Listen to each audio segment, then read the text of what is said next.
নবীর উম্মতেরা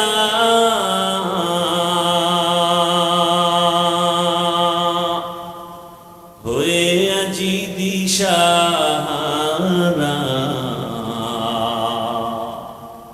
কোরআন হাদিসের চলো যখন যাহা চায় মনে, নবী বিনে কে তরবে পুরসিরত মিজানে, নবী বিনে কে তরবে পুরসিরত মিজানে। উম্মতের কান্ডারি নবী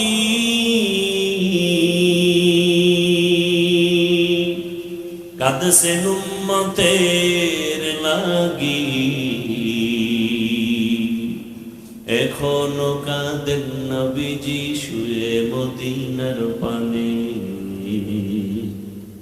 নবী বিনে কে তরাবে পুরসিরাত মিজানে, নবী বিনে কে তরাবে পুরসিরাত মিজানে। নবী আমার জীবন ভারে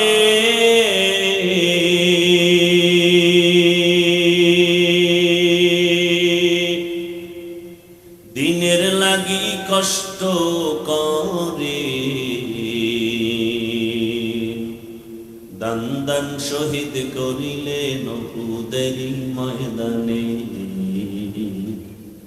নবী বিনে কে তরবে পুরসিরত মিজানে, নবী বিনে কে তরবে পুরসিরত মিজানে। ভিন্ন দিকে 27 বছরের এক যুবক তরবারি নিয়ে দৌড়ায় আমার রসুলকে জবাই করার জন্য। কয় বছরের যুবক? 27। রহমতের নবী চেহারাটা দেখা মাত্র তরবারি ফেলে বলেন, রহমতের নবী দয়া করে আমাকে মাফ করে দেন, কালেমা মালা গলায় পড়ায় দেন। নাম কি? নাম কি? ওমর ফারুক রাদিয়াল্লাহু তাআলা আনহু। আবু জাহাল 13 বছর রসুলের পাশে থেকে দেখলো, বয়ান শুনলো, এক দস্তারখানে খেলো, কালেমা পড়লো না। আর 27 বছরের যুবক তরবারি নিয়ে রসুলকে হত্যা করতে গিয়ে কালেমা পড়ে মুসলমান হয়ে গেল। এর একমাত্র কারণ তাকওয়ার বড় অভাব। এজন্য আল্লাহ বারবার বলেন, আমাকে ভয় করো, ভয় করো, ভয় করো। ভয়ের নাম তাকওয়া, ভয়ের নাম খশিয়া, ভয়ের নাম খাউফ। ওয়া আম্মা মান খাফা মাকাম রাব্বিহি ওয়া নাহান নাফসা আনিল হাওয়া ফাইন্নাল জান্নাতা হিয়াল মাওয়া। আল্লাহ বলেন, আমার আদালতে দাঁড়াইয়া হিসাব দেওয়ার ভয় যারা নিজেকে গুনাহ থেকে বাঁচায় রাখবেন, আমি আল্লাহ ওয়াদা করলাম তাকে বিনা হিসাবে জান্নাত দিয়ে দেব। আতিনা ফি দারে দুনিয়া না হাসান, আতিনা ফি দারে দুনিয়া না হাসান, আতিনা ফি দারে উকবানা হাসান, ইয়া কিয়াসাল মুস্তাগীসি নাহদিনা লিফতিখারা বিল উলুমি ওয়াল গিনা। হর গরিদে নেকো তু তৈয়ার হে, जो न मांगे उससे तू बेजार হে। যেই ওমরের নাম শুনলে এখনো দিল কেঁপে উঠে। কি পরিমাণ আল্লাহর ভয়!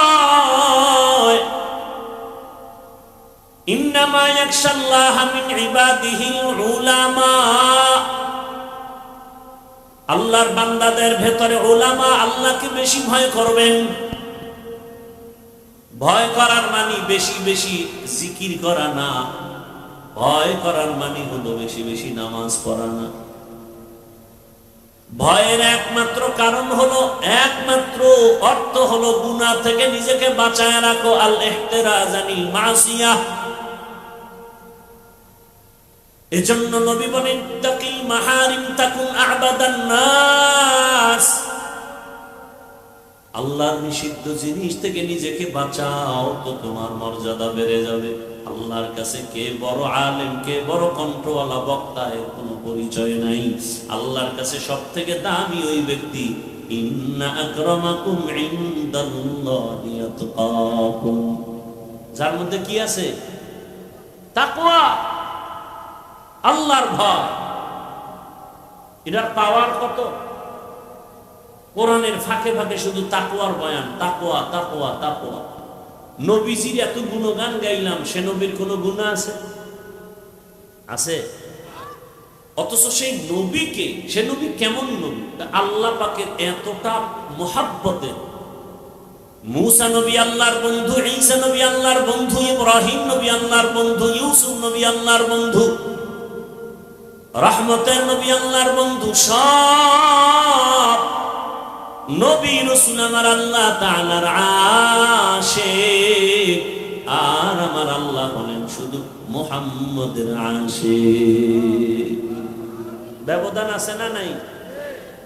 ইমামুল আউয়ালিন আখিরিন বদরে সাদকা রাহমাতাল লিল আলামিন সাইয়্যিদুল কাউনাইন খাতমুল মুরসালিন আখির আমদ বুদ ফখরুল আউয়ালিন।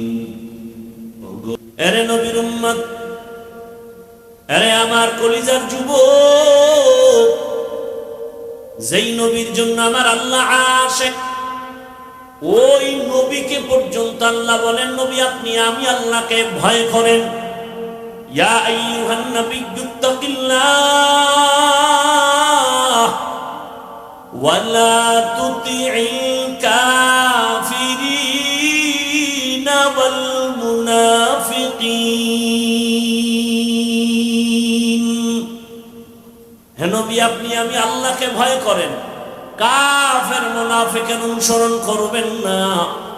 কারণ কাফের ও রাসূলের ইসলামের দুশমন, মুনাফিকেরাও রাসূল ও ইসলামের দুশমন।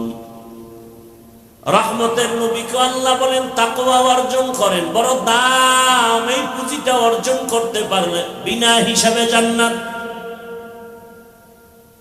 এখন এই তাকওয়া কোথায় পাবেন? قال النبي صلى الله عليه وآله وسلم لكل شيء معدن ومعدن التقوى قلوب العارفين। ভালো ভালো জিনিস রাখার এক গোডাউন আছে, তাকওয়ার গোডাউন। আল্লাহর প্রিয় বান্দা যারা, তাদের কলব, তাদের নেক নজর লাগাও, তোমার ভেতরে আল্লাহর ভয় তাকওয়া চলে আসবে। আর যার অন্তরে আল্লাহর ভয় চলে আসবে, একটা সন্তান মা বাবার ভয়ে অন্যায় করে না, একটা ছাত্র শিক্ষকের শাস্তির ভয় অন্যায় করে না। ঠিক যেই মানুষ আমার আল্লাহকে আসলেই ভয় করবেন, ওই বান্দা গলায় ছুরি লাগাবে, দাড়ির মধ্যে অস্ত্র লাগাবে না। হর কে দারত খৌফে হকদার দিল মদর জান্নাতুল মাওয়া দেহত রামকাম জুজবাহাতচি জে মখাজ ইনসুজা ফজলে উ আমস্তে দর জুমলা জাহা।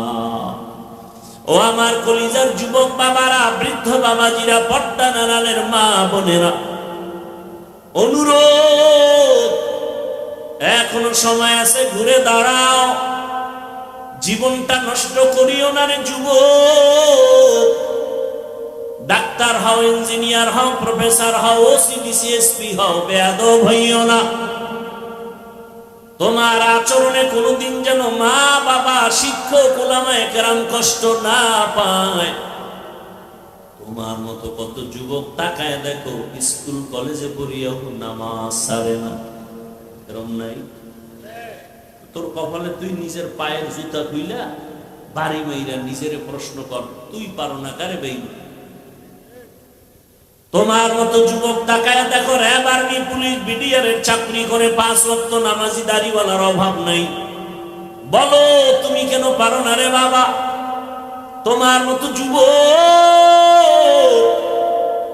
ওসিডিসিএসপির চাকরি করে নামাজ ছাড়ে না, তোমার মতো যুবক রাস্তায় গাড়ি চালায় নামাজ পড়ে, তুমি পারো না কেন? তোমার কপালে না জানি কার অভিশাপ লাগলো। ভয় লাগে মা বাবার অভিশাপ লাগলে তো বিপদ, শিক্ষকের অভিশাপ যদি লেগে যায় কপাল বড় খারাপ, ওলামায়ে কেরামের যদি বরদোয়া লেগেই যায় কপাল মন্দ হয়ে যাবে। তোমার মতো যুবক নদীর মধ্যে মাছ ধরে নামাজ পড়ে, তুমি পারো না কেন? তোমার মতো যুবক কৃষি কাজ করে ময়দানে নামাজ ছাড়ে না, তুমি পারো না কেন? শ্রমিকের কাজ করে ইটের বাটায় সিমেন্টের, গৌরবান্বিত সন্তান, নম্র ভদ্র, সবাই দোয়া করে। ক্লাসের মেয়েরা কি বলে না, চল আড্ডাখানায় যাব, পার্কে যাব, বলে বলে তো তুই কি করো? তখন আমি তসবিহ পড়ি, ইস্তেগফার পড়ি। কি করব? নাও বলতে পারি না, হাও বলতে পারি না। না বললে আমার ক্লাসের ছাত্র ছাত্রীরা বেজান, পার্কে যাব, হা বললে আমার আল্লাহ বেজান। আমি ইস্তেগফার পড়তে থাকি, আল্লাহর কুদরত তাকায় তাকায় দেখি, আমি চুপচাপ থাকি আর আল্লাহকে বলি আল্লাহর কুদরত। দুই তিনটা মেয়েই কয় ও তো আল্লাহর পথে আছে, ওরে ডিস্টার্ব করিস না, আমরা চল।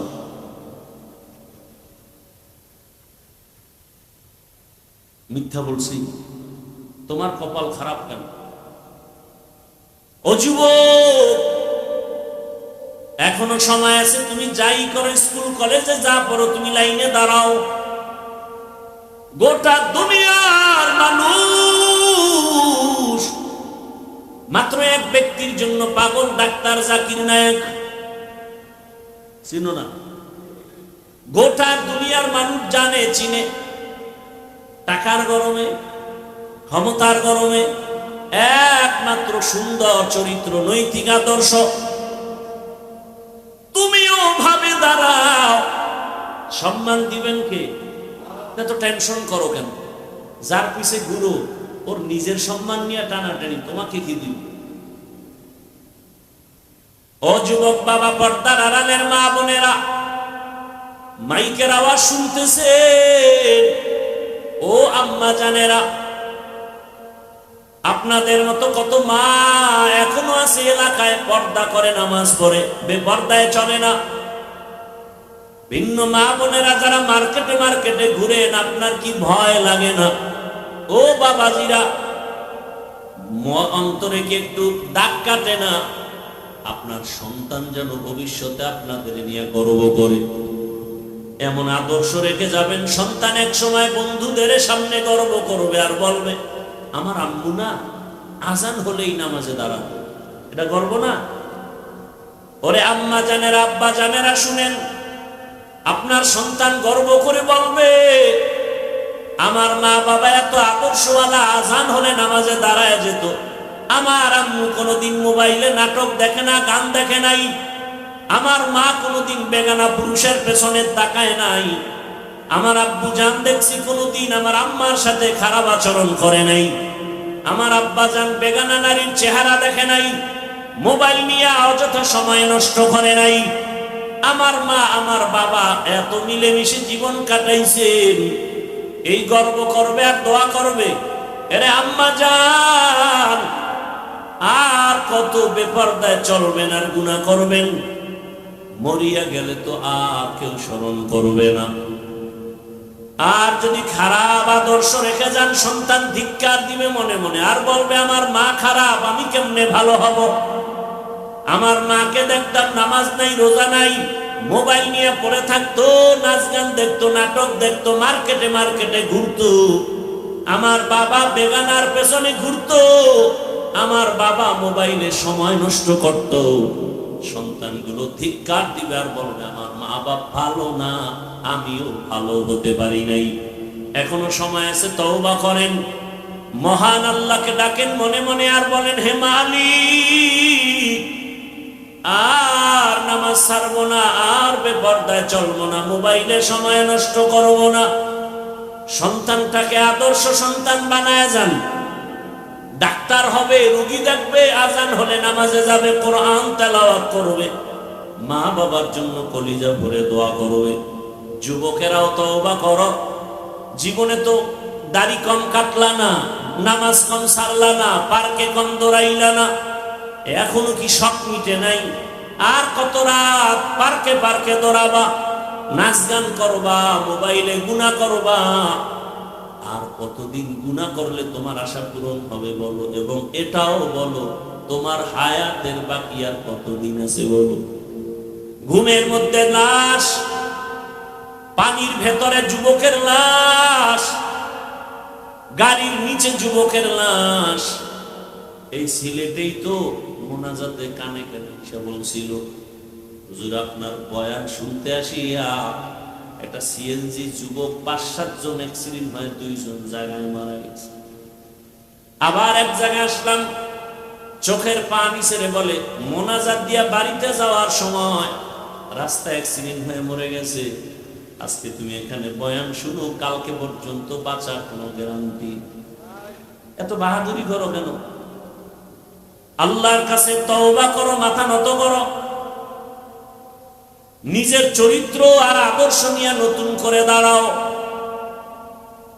মনটাকে বুঝাবা শুধু একটা কথা, যে আমার মতো যুবক যদি স্কুল কলেজে পড়ে, নামাজ পড়ে, আমি পারি না কেন? ও আল্লাহ, তুমি আমাকে মাফ করে দাও, আর গুনাহ করবো না, নামাজ ছাড়বো না, বেপরদায় চলবো না, দাড়ি কাটবো না, মা বাবার দোয়া, শিক্ষকের দোয়া, উলামায়ে কেরামের দোয়া পরামর্শ নিয়ে নবীজির আদর্শ মেনে চলবো। তওবা করার মতো যদি অন্তর তৈরি হয়, মুনাফিকি যদি না থাকে, খাঁটি তওবার নিয়ত যাদের আছে, দুটো হাত আল্লাহকে দেখায়া দাও। আয় আল্লাহ, হাতগুলো কবুল করে নেন, তওবা কবুল করে নেন, তওবার উপরে মজবুত হইয়া চলার তৌফিক দান করেন, আমিন। ঘুমাবেন, এখান থেকে বের হলেই গুনাহ শুরু, চোখের গুনাহ, হাতের গুনাহ, তাই তো? আর এখানে যতক্ষণ বসা থাকবেন অনবরত আল্লাহর রহমত বর্ষণ হবে, একটা গুনাহ লেখা হবে। তাহলে আপনাদের আরেকজন প্রিয় ব্যক্তি, বাংলাদেশের উজ্জ্বল নক্ষত্র, আমার কলিজার টুকরা মুফতি সাঈদ আহমদ ঢাকা, তিনি বয়ান করবেন। বয়ান শুনে শেষ দোয়া করে যাবেন ইনশাআল্লাহ। নিয়তে কোনো নেফাকি আছে? থাকবেন। এই যে পারাপারি করেন আমগোর সাথে হাত মিলানোর জন্য না, আমরা নিষেধ করি, এরপরে আপনি আবেগ দেখান কেন? হাত উঠায় দোয়া করা লাগে, দিল থেকে দোয়া। বলছি বসে থাকবেন, এটা যদি মানেন এটাই দোয়া। যদি বিশৃঙ্খলা করেন, মনে কষ্ট, এটাই বড় দোয়া। তাহলে বসে থাকবেন তো ইনশাআল্লাহ, শেষ দোয়া করে যাবেন তো ইনশাআল্লাহ, আল্লাহ কবুল করেন। আর আপনাদের এই কি জানি কাজ করছে, কইল মাদ্রাসার কাজ চলতেছে, সিলেটের মানুষ ধনী, সব লন্ডন, আর দান করতে গেলে দেই 10 টাকা দান করে, বুঝি না কিছু। কেউ থাকে না বাড়ির মধ্যে, কোটি টাকা ব্যয় করে বাড়ি করে। মাদ্রাসা করবেন না, এখানে কোরআন পড়বে ছাত্ররা, এটা আগে করবেন। তো একজন দিলেই তো পারে, হয়ে যায়। বরকতের জন্য সবাই শরীক থাকবে। আপনারা মাদ্রাসার জন্য সিমেন্ট, রড, বালু, ইট যখন যা পারেন দিবেন, আর দোয়াও করবেন, আল্লাহ কবুল করেন। আর আপনাদের কাছে যদি কেউ ব্যাগ নিয়ে কমিটির পক্ষ থেকে যায়, 1000, 500, 100 বিসমিল্লাহ বলে দান করবেন। যদি কেউ যায়, আছে? আচ্ছা আচ্ছা, নেমে যান, স্বেচ্ছাসেবকরা নামেন, সবাই বিসমিল্লাহ বলে দিবেন, কেউ খালি হাতে ফিরাবেন না। 1000, 500, 100 কেউ ফিরাবেন না, যা পারেন দিয়ে। আল্লাহ সবার দান কবুল করেন, মাদ্রাসা কবুল করেন। দান করলে হায়াত বাড়ে, রিজিক বাড়ে, কেউ কৃপণতা করবেন। 7টা রুম হবে মাদ্রাসা, এক রুম 5 লক্ষ টাকা। মাশাআল্লাহ, 5 লক্ষ টাকা এক রুমের খরচ। লন্ডন থেকে গাজী আমেনা বেগম নামের এক নারী 5 লক্ষ টাকার এক রুম করার টাকা দিয়ে দেন, আল্লাহ কবুল করেন। হায়াতে ইজ্জতে রিজিকে বরকত দান করেন। বেশি বেশি দান করবেন, যখন পারেন না বলবেন। এই স্বেচ্ছাসেবক না, এই দুইজন তো ফজরেই ঘুরতে আজীব ব্যাপার। তো কেউ উঠা বসা করবেন না, যেভাবে আছেন।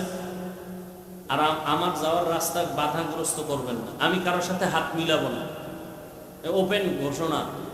ওই ছবি তুলবেন আর হাত মিলাইবেন, এই হাত মিলানে কোনো সওয়াব নেই।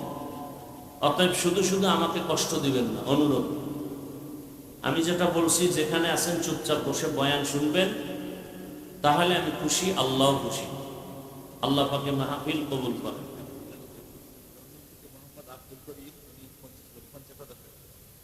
লন্ডন থেকে আব্দুল করিম নামের এক আল্লাহ বান্দা 50,000 আল্লাহ কবুল করেন। তোফায়েল আহমদ 50,000 আল্লাহ কবুল করেন। সালে আহমদ 20,000 টাকা। এই উঠো কেন?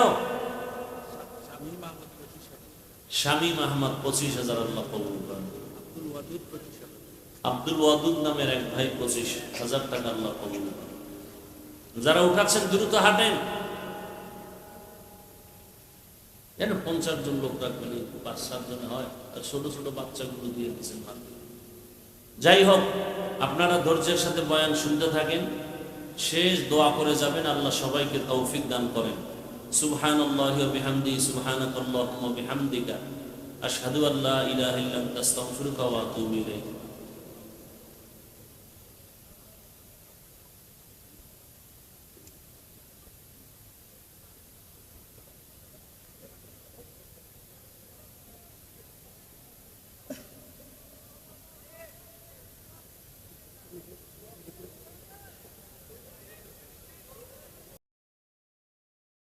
টাকায় দেখলো, টাকা দিয়া পশু কিনা যায়, ও মানুষ টাকায় বিক্রি হয়।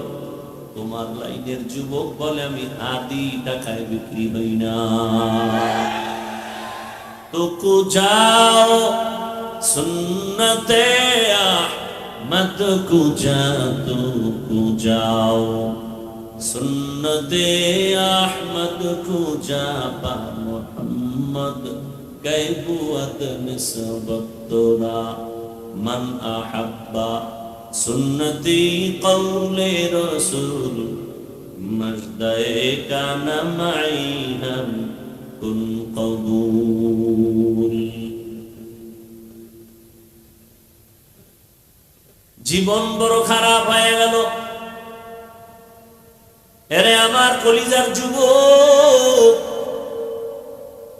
এখনো কি তোমার রক্ত গরম হয় নাই? তোমার মতো যুবকের দিকে তাকায় আছে গোটা দুনিয়া। তোমার আদর্শ দিয়ে তুমি দুনিয়া কন্ট্রোল করো, তোমার আদর্শ দিয়ে তুমি সমাজকে আলোকিত করবে। যেই যুবকের কথা বলতেছি, চিনো তাকে? রাস্তা দিয়ে হাঁটে, মানুষ এসে টাকা দেয়। যুবক দেখো না, 50,000 টাকার বান্ডিল। মরণের পরে অ্যাকাউন্ট চেক করা হলো, কোটি কোটি টাকা। মানুষ ভালোবাসার রাস্তা দিয়া পাঠিয়ে দিয়েছে। যুবকরা বলো তো, এত টাকা যে ওকে দিল, কোনোদিন কি লাইভে এসে বলেছিল আমাকে টাকা দাও? হ্যাঁ, তোমার চরিত্র এত খারাপ কেন? ওই কথা বলবেন না। ওই যুবক রাস্তা দিয়া হাঁটে, টাকা মানুষ এমনিতে দিয়া দেয়। আর তুমি সারা রাত মোবাইলে আকাম করবা, এমবি নাই। এমবি ভরার জন্য মায়ের টাকা চুরি করো, বাবার টাকা চুরি করো। 500 টাকার জন্য কত নিম্নে নামছো। আর তোমার লাইনের ওই যুবক গোটা দুনিয়াটাকে গরম করে দিল। সততার মানদণ্ডের মানুষ টাকায় কোনোদিন বিক্রি হয় না। জীবন দেয়, কোনো বেঈমানের সামনে মাথা নত করে না। যুবক, তুমি আবার ঘুরে দাঁড়াও। কিসের তোমার ভয়? নিজের জীবনকে নিয়ে নতুন করে দাঁড়ায় যাও। আজকে 500 টাকার জন্য পাগল পারা হয় গুরু। আমি চ্যালেঞ্জ দিয়ে বলি, মাত্র 5টা বছর মোবাইলটা পানিতে ফেলে দাঁড়ায় যা, চরিত্র ঠিক রাখ। আর ডাক্তার হইয়াও যদি দাঁড়াও, 3 জায়গার দোয়া নিয়ে যদি আগাতে পারো, আল্লাহর কসম, গোটা দুনিয়ার সম্মান তোর পেছনে ঘুরবে, টাকাওয়ালারা তোর কদম চুমতে থাকবে। 2 হাত দিয়ে টাকা নিবি, টাকা নিয়েও শেষ করতে পারবি না। মাত্র 5টা বছর ধৈর্য ধর, তবে চরিত্র ঠিক থাকতে হবে। নাম্বার 2, 3 জায়গার দোয়া লাগবে। ওই 3 জায়গার দোয়া লাগলে ডাক্তার হলেও হিরো, ইঞ্জিনিয়ার হলেও তুমি হিরো। আর ওই 3 জায়গার বড় দোয়া লাগলে কসম আল্লাহ, মরার আগে পঙ্গু হয়ে বিছানায় পড়ে থাকবি। লিখে রাখ কথা। কয় জায়গার দোয়া? এই 3 জায়গার দোয়া যেমন আগুন, বড় দোয়া তেমন। মনে রাখবি, লিখে রাখ। 1 নম্বরে মা বাবা। মা বাবার দোয়া লাগলেই সন্তান জীবন সফল। 2য় জায়গা তোমার শিক্ষক। আমি হাফিজুর রহমান বয়ান করি, চেয়ারে বসছি। বঙ্গোপসাগর থেকে আল্লাহ ধাক্কা দিয়া সিলেটের জমিনে চেয়ারে বসাইছেন। এটা আমার মা বাবার চোখের পানি আর দোয়ার ফসল। তবে আমার মা বাবা আমাকে বয়ান শিখান নাই, আমাকে বয়ান শিখাইছেন আমার ওস্তাদ, আমার শিক্ষক। ধরে ধরে ওস্তাদ শিক্ষকের অবদান আছে না? ওই শিক্ষকের যার সাথে যদি বেয়াদবি করো, লেখাপড়ার জিন্দেগি বরবাদ। 3 নাম্বার উলামায়ে কেরাম। উলামায়ে কেরামের দোয়া নিয়ে যদি আগাতে পারো, তোমার আখলাক চরিত্র সুন্দর হয়ে যাবে। আজ বাংলাদেশে এত ঝামেলা কেন? উলামায়ে কেরামদের সাথে বেয়াদবি করার ফলাফল। এত মানুষ। পৃথিবীর শ্রেষ্ঠ একটা সম্মানের জায়গা আছে, যেই সম্মানের জায়গা দ্বিতীয়টা নাই। ওই জায়গার নাম কি? পৃথিবীর সর্বোৎকৃষ্ট সম্মানের স্থানের নাম কি? মসজিদ। কি এত বড় দামি জায়গা, যেখানে বিড়ি ঘরেরা গেল বিড়ি ফালায়। কথা বলেন না? টুপি না থাকলেও টুপি বুঝে। সেই জায়গার এত দামি মসজিদের কমিটির মধ্যে সুদখোর দায়িত্বশীল হয় কি করে? কি ঠিক? তোমরা বানাইছো না? কি তোমরা তো বিরোধিতা করতে পারবে না। ওই যে ভোটের আগে টাকা খাইছো না, তার তো তোমরা বিরোধিতা করবা কিভাবে? তোমরা তো মানুষ না, অমানুষ হয়ে গেছে। 500 টাকায় বিক্রি হয়ে গেছে। কিছুদিন পরে দেখে মাইয়ের উপরে হামলা, বউয়ের চরিত্রের উপরে হামলা। চিৎকার দেয়, কিরে একটা চিল্লাবি না, খবরদার। 500 টাকায় কিনে নিছি না, তোর গোষ্ঠী শুদ্ধ সব। তোর মাইয়ার ধর্ষণ, তোর বউ, কোনো আওয়াজ নাই। যদি বেশি আওয়াজ দাও, আস্তে মাইনাস করে ফেলবে। এখন দেশ তো মাইনাস ফর্মুলায় চলে। ভাগ বটোয়ারায় টাকা দিয়ে কিনতে না পারলে গোপন মিটিং, ওকে মাইনাস করে দাও। একটা সুদখোর কত বড় সমাজের জঘন্যতম ব্যক্তি, যে 24 ঘন্টার প্রতিটি মুহূর্ত তার গর্ভধারিণী মায়ের সাথে সেনার গুনাহ লেখা হয়। সুদের সাথে যাদের নাম লেখা জড়িত, এদের নামাজ হবে না, রোজা হবে না, তেলাওয়াত হবে না, একটা মোনাজাত কবুল হবে না, হজ কবুল হবে না। আর এই মসজিদের নেতা আর ইমাম সাহেব নোটিশ জারি করে, খবরদার এটা করবেন না, সেটা করবেন। কি ভাই, আমি যে কথাগুলো এতক্ষণ শুনাইলাম, এই কথাগুলো যদি আগামী জুমায় আপনাদের এলাকার মসজিদের খতিব বা ইমাম সাহেব বয়ান করেন, আপনি বলেন তো কি হালাত হবে? গাইবি আওয়াজ আসবে, 1 মাসের ছুটি। কি আওয়াজ? ইমাম সাহেব বলবে কারণ কি? বলে শিয়ালের হাতে মুরগি আমার। কার হাতে? শিয়ালের হাতে মুরগি দিলে কতদিন পরে পাবেন আশা করা যায়? আস্থা পাবেন? শিয়াল তো পেটে নিয়ে কিমা করে ফেলেছে। কি বুঝলেন? শিয়ালের হাতে মুরগি রাখা যেমন, শিয়ালের হাতে মুরগি রাখলে যেই দশা, ঠিক একটা মাদ্রাসা মসজিদের চাবি কোন সুদখোর ঘুষখোর বেনামাজির হাতে দিলে সেই দশা। সুদখোর বেনামাজির হাতে ধর্মের চাবি দিছে জিবরাইল আমিন। কে দিছে? আল্লাহ দিছে। চিন্তা করছে?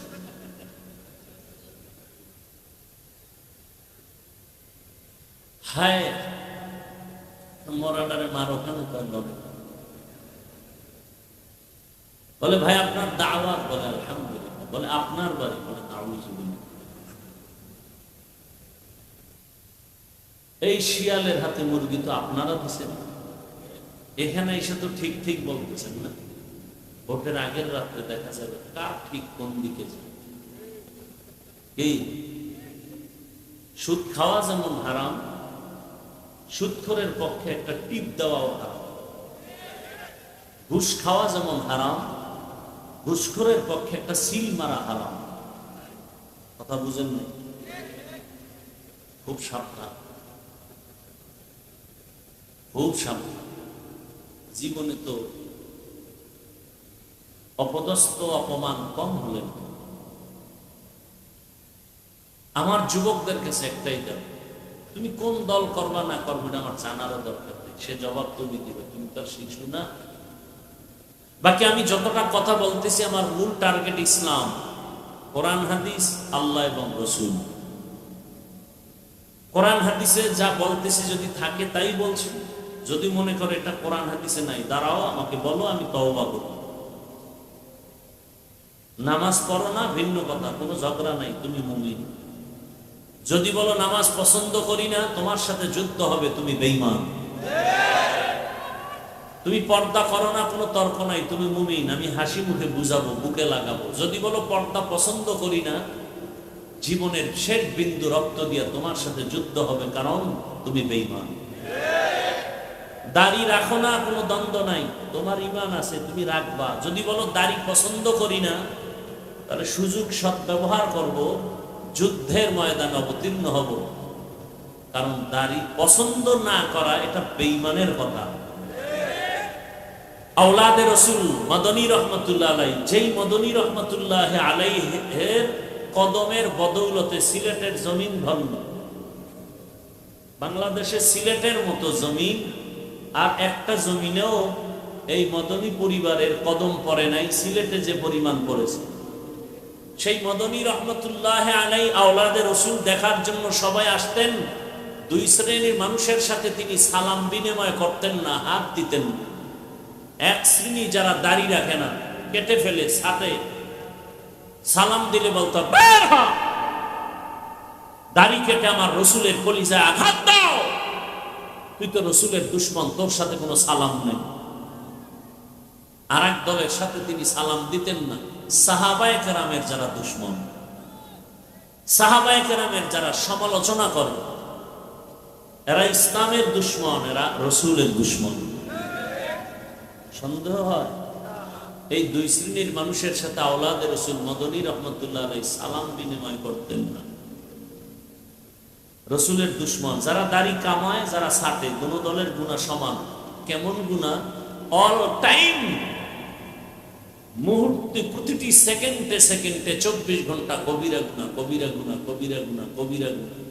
ও ঘুমায় থাকলেও গুনাহ লেখা বন্ধ নাই, একটা মোনাজাতও কবুল হবে। আর নগদ কিছু শাস্তি হলো যৌবন শেষ। দাড়ি কাটলে কি যায়? যৌবন, নগদ শাস্তি। 2 নাম্বার নগদ শাস্তি, চোখের পাওয়ার চলে যায়। দাড়ি কামানো বাড়ছে, হারবালের ওপেন চ্যালেঞ্জও বাড়ছে। হারবাল কোম্পানির ওপেন চ্যালেঞ্জ বাড়ছে, দাড়ি কামানো ওয়ালারাও বাড়ছে। লজ্জা শরম নাই তো? অনেকে আবার খুশি মনে হাসতেছে। লজ্জা থাকলে তো কান্নার কথা, যে আমি মুসলমান হিসাবে এত খারাপ হয়ে গেলাম। আমি কাউকে আঘাত করার জন্য আসিনি, আমি বুকে লাগাবার জন্য আসি। আমাকে 200 হাত লম্বা একটা তার দিয়া মাইকের ফোন লাগাও কানে, আমি মাঠে নেমে পাও ধরে ধরে গুরুবার বয়ান করব আর বলবো রসুলের কলিজায় দাড়ি কেটে আঘাত দিও না। আমি সেই ভালোবাসা নিয়ে আসছি, কাউকে হুজুর বানাবার বয়ান দিতে আসিনি। আমার টার্গেট যুবক, হুজুর বানানোর জন্য বয়ান করনেওয়ালার অভাব নাই আলহামদুলিল্লাহ। নাম্বার 2, আমার দেশে মুফতি মাওলানা মুহাদ্দিসের অভাব নাই। আমার দেশে যে বিষয়টার অভাব, ও বিষয়টাকে আমি বেছে নিয়ে আলোচনা করি। হ্যাঁ, হয়তো বাচন ভঙ্গি ভাষা একটু উল্টা পাল্টার জন্য ক্ষমা চাই। আমার দেশে আদর্শ ডাক্তারের অভাব, আদর্শবান ইঞ্জিনিয়ারের অভাব, প্রফেসরের অভাব, ওসি ডিসি এসপির বড় অভাব। ওই যে ডাক্তার আছে তাসলিমা, আচ্ছা বাংলাদেশে হসপিটাল আছে তো, অনেক হসপিটাল আছে সিলেটে, সারা দেশে ইসলামী হসপিটাল লেখা আছে না নাই? কথা বলেন না, কি লেখা? খুব খেয়াল করবেন। এত ইসলাম এত ইসলাম, কিন্তু একটা হসপিটালে একজন দায়িত্বশীল পাবেন না যে একটা বাচ্চা সিজারে হয়েছে, তার ডান কানে আজান দিতে হবে, বাম কানে ইকামত দিতে হবে, সেই ব্যবস্থা একটা হসপিটালে নাই। আছে? কিসের ইসলাম? কিসের ইসলাম? ইমান আলী নাম রাখছে, তাজা বেঈমান নাম রাখছে ইমান আলী। আল্লাহ হেদায়েত দান করুন। কি আজান ইকামতের দরকার নেই? ঝামেলা তো এখান থেকে শুরু। এই এত বয়ান হচ্ছে, ফলাফল জিরো কেন? লোক তো অনেক অনেক লোক হয়েছে এই অঞ্চলের বয়ান, অনেক লোক মসজিদে হলে বয়ান সাকসেস। ফজর যদি মসজিদে না হয়, লোক বয়ান শুধু ফ্যাশন হয়েছে, ফলাফল কেন হয় না? হাতে পায়ে ধরে বয়ান করার পরেও একটা মেডিসিনের অভাব। এখানে কিসের অভাব? এক মেডিসিন, কয় মেডিসিন? মেডিসিনের নাম তাকওয়া, মেডিসিনের নাম। এই মেডিসিন না থাকলে আমি হাফিজুর রহমান কেন আর মক্কা মদিনার ইমাম কেন? স্বয়ং রসুল বয়ান করলে ওর কপালে কালেমা আসে। নাম কি ওই বেঈমান? আবু জাহল।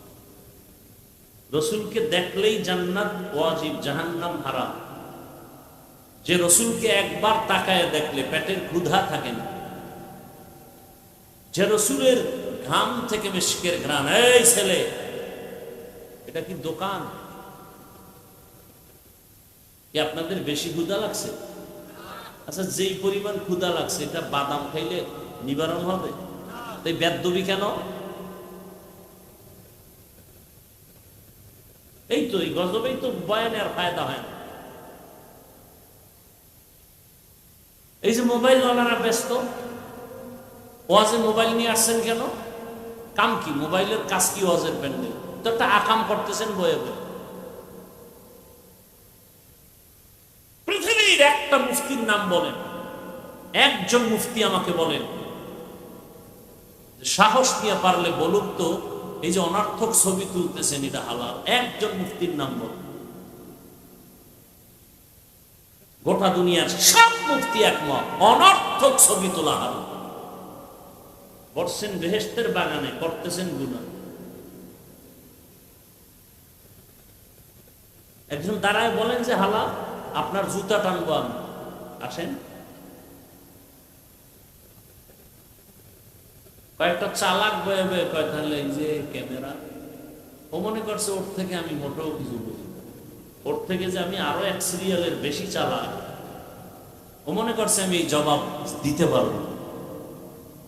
সব জায়গায় চালাকি চলে না। বহু চালাক লঙ্গি খুইলা 10 তালা থুইয়া জঙ্গলে ঘুরতেছে।